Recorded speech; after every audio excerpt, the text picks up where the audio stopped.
사도신경으로 신앙을 고백하겠습니다.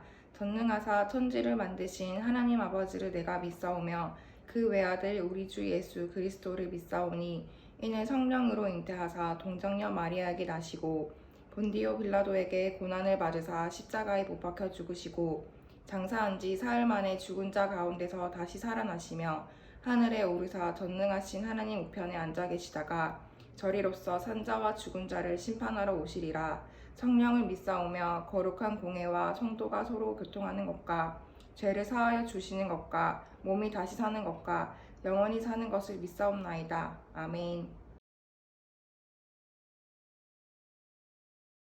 기도드리겠습니다. 전능하신 하나님 아버지, 결실의 계절 가을과 수확의 기쁨과 아름다운 자연을 주시고 오늘 이 시간 감사와 예배를 드리게 하심을 감사합니다. 예배하는 한 시간 기쁜 마음으로 예배할 수 있게 하시고 목사님 말씀을 전하실 때 은혜 충만과 몸과 마음이 치유되는 시간 되게 하소서. 예배를 위하여 수고하시는 선생님들께 복을 더하여 주시고 하루속히 코로나의 질병에서 벗어나 우리 친구들 같이 모여 예배할 수 있기를 소망합니다. 우리 친구들과 선생님들이 가정의 평화와 건강을 지켜주옵소서. 감사를 드리며 예수님의 이름으로 기도드립니다. 아멘.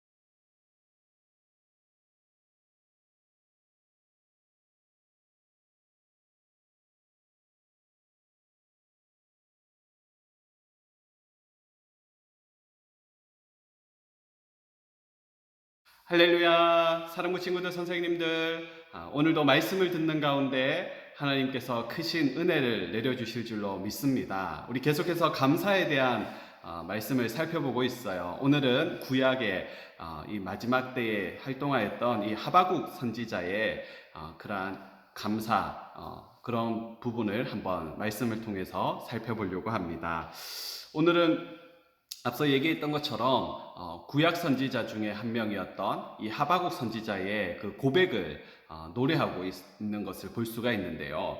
없고 없는 상황에서도 나는 하나님 한 분만으로 감사하겠다라는, 나는 하나님 한 분 때문에 감사합니다라는 이러한 고백을 드리고 있는 것을 볼 수 있습니다. 왜 이런 고백을 드리고 있는 것일까? 그 내용을 이렇게 한번 살펴볼 필요가 있는데요. 하바국서는 총 3장에 이렇게 불과합니다. 내용이 그리 길지가 않아요. 그런데 이 하바국서의 내용을 보게 되면 시대적으로는 이제 이스라엘이 남북으로 이렇게 나뉘게 돼요. 그리고 하나님께서 택하셨고 그들에게 율법도 주시고 특별한 하나님의 은혜와 사랑을 이렇게 주셨지만, 그러나 이스라엘 백성들은 하나님을 사랑하기보다는, 하나님의 말씀을 지키기보다는 세상을 더 사랑하고 하나님의 말씀과는 또 상관없는 그러한 삶을 살면서 이 하나님의 심판을 결국 피하지 못하게 되는데요. 남북으로 나누어졌던 이 이스라엘의 이 북이스라엘이 먼저 BC 722년경에 아수르라는 나라에 의해서 멸망을 당하게 됩니다. 그러면 우리는 생각하기를 하나님께서 저렇게 심판하신 것을 보게 되면 정신을 차릴 것 같은데, 그런데 이 남유다, 아직 멸망을 당하지 않았던 이 남쪽에 있는 남유다도 결국 오래 가지 못하고 똑같이 하나님께서 심판을 하심으로 말미암아 멸망을 하게 되는데, 이 북이스라엘이 멸망을 당하고 이제 남유다가 이렇게 있을 때에, 남유다 나라가 아직 존재하고 있을 때에 그 시대에 활동했던 이 하바국 선지자, 그러니까 시대적으로 보면 아까 그 이스라엘 민족이 어떤 하나님의 어떤 이러한 그 마음을 시원케 해드리거나 율법을 잘 지키고 하나님을 사랑하고 하나님을 공경하고 예배하는 그러한 보다는 오히려 하나님의 심판을 받을 수밖에 없는 그러한 위태로운 그러한 상황 가운데 있었다라고 우리는 볼 수가 있어요. 그러다 보니까 오늘 이 하박국의 직업은 선지자다라고 이렇게 이야기를 하고 있습니다. 여러분, 선지자는 어떤 일을 했냐 하면 하나님의 말씀을 그대로 백성들에게 선포하고 전달하는 그러한 자였어요. 이 하박국 선지자가 그런 하나님과 누구보다도 이렇게 친밀하고 하나님과 그런 소통이 잘 되어야 되는 어떤 그러한 위치에 있음에도 답답한 마음이 있었어요. 왜 답답했냐 하면 하나님과 연락이 안 되는 거예요. 하나님과 소통이 너무나 힘든 거예요. 기도를 하지만 하나님께서 기도에 응답하지 아니하시고 부르짖어도 아무리 하나님을 찾아도 하나님께서 묵묵부답이신 거예요. 그리고 눈에 보이는 상황은 어떻습니까? 하나님이 심판할 수밖에 없는, 하나님이 불이라고 얘기하는 어떤 이러한 것들이 너무나 이 땅에는 너무나 잘 일어나는 거예요. 겁탈과 강포와 변론과 분쟁이 끊임없이 일어나고, 정의라고는 정말 눈을 씻고 찾아볼 수도 없는 그러한 패역한 이러한 시대에 그것을 자기 눈으로, 선지자의 눈으로 이렇게 바라보다 보니까 하나님 도대체 이게 무슨 일입니까? 하나님 이게 어떤 일입니까? 라고 이렇게 하나님께 계속 기도를 하고 해도 하나님께서 아무 말씀을 하시지 않으니 이 선지자로서는 너무 답답한 심정으로 이렇게 하박국 선지자 이 글이 1장부터 이제 시작이 되는 것을 볼 수가 있는데요. 하나님을 믿는다라고 하는 이스라엘 백성들, 겉으로는 하나님을 예배하는 것처럼 보여지지만 그러나 하나님을 예배하기보다는 세상을, 죄를 짓는데 발빨랐다라는 것을 볼 수가 있는데요. 이러한 이스라엘 사람들을 앞서 하나님께서는 본보기로 북이스라엘을 멸망하는 것을 보게 하셨음에도 불구하고 남유다 사람들은 정신을 차리지를 못한다라는 거예요. 그래서 이제 하나님께서는 계속해서 심판을 이야기하시는데 이제 남유다도 하나님께서 심판하실 건데 누구를 통하여서 심판을 하느냐? 북이스라엘도 믿지 않는 이방인 아수르라는 나라를 통하여서 하나님을 알지도 못하고 믿지도 않는 그러한 이방 나라를 통하여서 북이스라엘을 멸망시키셨는데, 심판하셨는데 남유다도 동일하게 어떻게 심판하실 거냐 하면 오히려 더 남유다에 있는 이스라엘 사람들보다 더 악랄하고 더 세상적으로 보면 나쁜 잔인한 그런 갈대아 사람들을 사용하신다라고 말씀을 하는 거예요. 그러니까 이 하박국 선지자의 개인적인 생각으로 봤을 때는 이게 하나님의 공의인가? 하나님 선하신 분이신데 우리가 잘못을 해서 심판을 받는다면 우리 생각에는 우리보다 그래도 조금 의로운 사람, 좀 더 이렇게 하나님이 보시기에 좀 선한 사람, 그런 사람이 우리를 심판하는 게 맞는데 우리보다 더 악랄하고 더 나쁜 짓을 행하는 그러한 사람들이 우리를 심판한다라고 하니까 이 하박국 선지자 생각으로는 이게 도대체 맞느냐, 이렇게 하는 것이 정말 맞느냐, 이러한 의문을 가지게 된다라는 것이죠. 이러한 질문에 하나님께서 어떤 말씀을 하시냐면 결국 이 하나님께서 남유다를 심판하기 위하여 들어 사용하는 이 갈대아 사람도 결국에는 멸망할 것이다. 그들이 왜 멸망할까요? 바로 죄라는 것 때문입니다. 북이스라엘이 그렇게 멸망을 당했고 남유다가 그렇게 하나님의 심판을 지금 예고받는 그 이유가 무엇입니까? 바로 죄 때문이다라는 것이죠. 결국 갈대아 사람들도 멸망할 것인데 오직 하나님을 의지하고 믿는 사람, 그 사람은 반드시 하나님께서 구원하신다라는 이러한 약속을 하고 있는 것입니다. 우리가 볼 때는 잠시 악인이 이 세상에서 승승장구하는 것처럼 보여지고 하나님의 주권 아래에서 공의가 전혀 실현되지 않는 것처럼 보여질 수도 있습니다. 그러나 우리가 기억해야 될 것은 그럼에도 불구하고 이러한 고통과 어려움이 우리 가운데 찾아온다 할지라도 오직 여호와 하나님만을 즐거워하고 구원의 하나님을 기뻐할 수 있다라는 이러한 고백을 해야 된다라는 것이죠. 왜냐하면 결국에는 하나님의 공의가 이 땅 가운데 실현될 것이기 때문입니다. 너무나 답답했던 이 하박국 선지자는 이러한 하나님의 말씀을 듣고 나서 이제 모든 것이 이해가 되고 모든 것이 다 상황이 정리가 되었어요. 그 시대처럼 오늘날 우리가 살아가는 시대에도 하나님 없이 하나님을 믿지 않는 이러한 사람들이 더 잘 되는 것처럼 보여집니다. 그들의 회사가, 그들의 가정이, 그들의 모든 일하는 것들이 영원할 것처럼 우리는 보여집니다. 그러나 오늘 말씀을 잘 보면 그러다 보면 이러한 우리가 하나님을 믿는 게, 하나님을 믿지 않는 자들이 더 세상적으로 잘 되는 것을 보게 되면 내가 예수를 믿는 게, 교회 다니는 것이 하나님을 믿는다라는 것이 잘하고 있는 짓인가라고 이렇게 의문이 들 수가 있다라는 것이죠. 답답한 일일 수도 있다라고 생각이 들 수도 있습니다. 그러나 오늘 하박국서를 통하여서 우리는 이러한 질문에 답을 찾을 수가 있는데요. 아무리 힘들고 어려운 상황들이 우리 가운데 펼쳐진다 할지라도 하나님을 의지하는 자는 반드시 하나님께서 구원하신다라는 이 사실입니다. 그러니 우리는 어떻게 고백할 수 있을까요?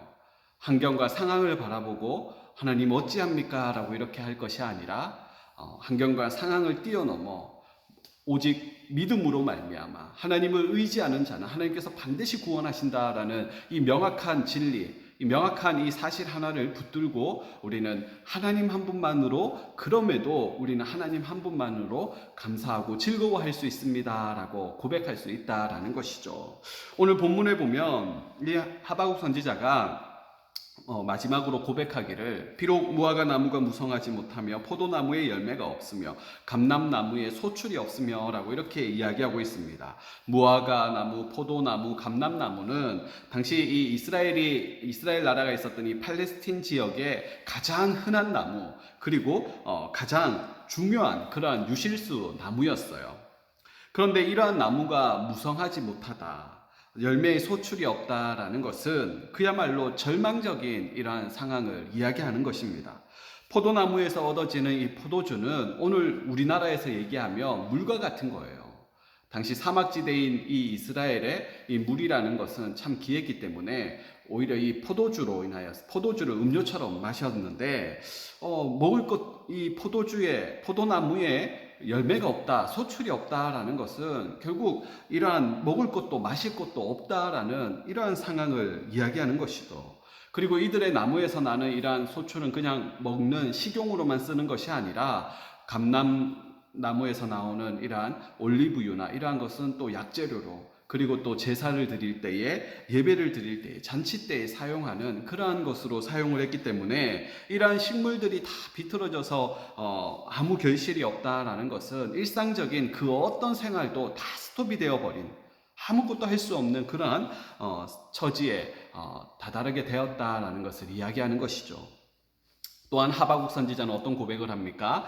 밭에 먹을 것이 없고 우리의 양이 없고 외양간에 소가 없다라고 이렇게 이야기하고 있습니다. 밭에 먹을 것이나 양이나 소는 이스라엘 백성들의 생업이 이러한 유목 생활이나 농경 생활이었기 때문에 가장 필수적인 그러한 요소였습니다. 이런 필수적인 가장 일상적인 이러한 모든 부분에서 이제는 어려움이, 이러한 일상생활이 붕괴되었다라는 상황을 이야기하는 것이죠. 그럼에도 불구하고 오늘 하박국 선지자는 18절에 이야기하기를, 나는 여호와로 말미암아 즐거워하며 나의 구원의 하나님으로 말미암아 기뻐하리로다. 아멘. 어떻게 이런 고백을 할 수 있을까요? 그것은 19절 말씀에서 우리가 답을 찾을 수 있는데요. 주 여호와는 나의 힘이시기 때문입니다. 주 여호와는 나의 힘이시리로다 라고 이렇게 하박국 선지자가 노래하는 것을 볼 수가 있습니다. 매우 궁핍하고 일상의 삶이 다 붕괴되어져 버린 어떤 극한의 이러한 상황에서도 하나님의 백성들에게 있어야 되는 것은 그 생활에서의 어떤 이러한 삶에서 필요한 그 어떤 것이 아니라 성도에게 가장 필요한 것이 무엇인지를 오늘 극한의 상황에서, 일상의 생활이 다 붕괴되어진 그 상황에서 우리에게 전하고 있는데요. 그것은 바로 하나님을 향한 믿음이다라는 것을 우리에게 이야기하고 있습니다. 하박국 선지자는 하나님이야말로 모든 문제도, 그 어떤 역경도 근본적으로 이겨낼 수 있는 그러한 능력을 주시는 참 문제의 해결자이심을 고백하고 있는 것입니다. 여러분, 포도나무, 양과 그리고 소가 없어도 여호와로 인하여 기뻐할 것이다 라고 이렇게 찬양하였는데, 그 비결이 무엇입니까? 그 이유가 무엇입니까? 우리가 의지하는 하나님께서는 온 세상 만물을 지으신 창조주이시며 그리고 어느 때이든지 어떤 시간이든지 어떤 상황에서도 당신을 의지하는 자에게는 소망을 주시며 힘과 능력을 주시며 그리고 필요한 모든 것을 채워주실 수 있는 분이시기 때문에 그렇습니다. 아멘. 그 하나님은 그 시대뿐만 아니라 오고 가는 세대, 전 시대의 모든 시대의 전능자가 되시는 하나님이신 줄로 우리는 믿습니다. 사랑하는 친구들, 우리도 이러한 사실로 인하여서 이러한 하박국 선지자와 같은 고백을 할 수가 있습니다. 왜냐하면 우리 마음속에 세상 그 무엇보다도 크고 귀한 그 하나님께서 계시기 때문에 그렇습니다. 하나님의 성도를 향한 그 사랑이 너무나 확실하다라는 사실을 신약 성경 로마서에 보면 바울이 이야기하고 있는데요. 그 어떤 위기와 어려움이 성도에게 찾아온다라고 해도 성도는 넉넉히 이길 수 있습니다. 그 어떤 대적도 우리를 우리 주 그리스도 예수 안에 있는 하나님의 사랑에서 끊을 수 없습니다라고 고백하고 있습니다. 선지자가 이러한 고백을 하고 나서도 하박국 선지자가 살던 시대에 환경이 바뀐 것은 없어요. 오히려 더 어려워졌습니다. 더 나빠졌어요. 나라가 이방 나라의 침략을 받아서 멸망을 당하게 되었습니다. 하박국 선지자나 많은 믿음의 이 선배들처럼 우리는 환경을 바라보는 것이 아니라 믿음으로 이렇게 살아갈 때에 환경을 뛰어넘을 수 있다라는 사실을 알아야 합니다. 어떤 힘든 상황에서도 오직 하나님 한 분만을 의지함으로 감사함으로 살아갈 때 이렇게 하나님이 주시는 힘과 능력으로 넉넉히 이기는 우리 사랑부 친구들 다 되시기를 주님의 이름으로 축원드립니다. 아멘. 헌금하시겠습니다.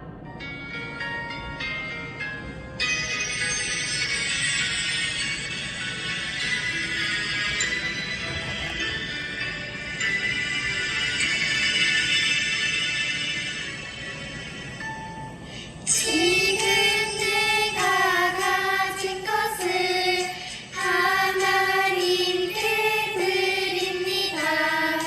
하나님 나라 위하여 아름답게 쓰이는 예물이니 즐거운 감사한 마음으로 하나님께 드립니다.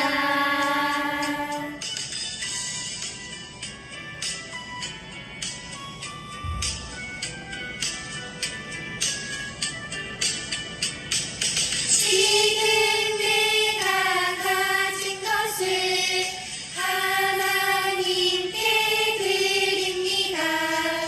하나님 나라 위하여 아름답게 쓰이는 예물이니 즐거운 감사한 마음으로 하나님께 드립니다. 즐거운 감사한 마음으로 하나님께 드립니다. 하나님 아버지, 오늘 구약 시대에 참 시대적으로는 너무나 힘들고 어려운 상황 가운데 있었던 이 하박국 선지자의 감사의 노래를 오늘 들었습니다. 하나님, 우리도 오늘 시대에 너무나 힘들고 어려운 상황들이 있지만 그럼에도 불구하고 우리가 감사할 수 있는 그 이유는 하나님이 계시기 때문임을 하나님 고백하는 우리가 되게 하여 주시옵소서. 세상에 그 어떤 것이 있기 때문에 감사하는 것이 아니라 세상 그 어떤 것이 다 사라지고 없어진다 할지라도 오직 우리를 구원하시는 전능자 되시는 우리를 너무나 사랑하시는 그 하나님이 나와 함께하고 계신다라는 이 사실 하나로 감사가 회복되는 우리가 되게 하여 주시옵소서. 오늘도 아버지 귀한 예배를 드리며 또한 귀한 예물을 구별하여 하나님 앞에 올려드리오니 예물을 받아주시고 또 쌀쌀해진 날씨 가운데 하나님 우리 친구들 선생님들 어디에 있든지 눈동자처럼 지켜보호하여 주시옵소서. 그렇게 하나님 함께하여 주시기를 간절히 소망할 때에 우리의 구원자가 되시는 예수님의 이름으로 감사하며 기도드리옵나이다. 아멘. 하늘에 계신 우리 아버지여, 이름이 거룩히 여김을 받으시오며 나라가 임하시오며 뜻이 하늘에서 이루어진 것 같이 땅에서도 이루어지이다. 오늘 우리에게 일용할 양식을 주시옵고 우리가 우리에게 죄 지은 자를 사하여 준 것 같이 우리 죄를 사하여 주시옵고 우리를 시험에 들게 하지 마시옵고 다만 악에서 구하시옵소서. 나라와 권세와 영광이 아버지께 영원히 있사옵나이다. 아멘.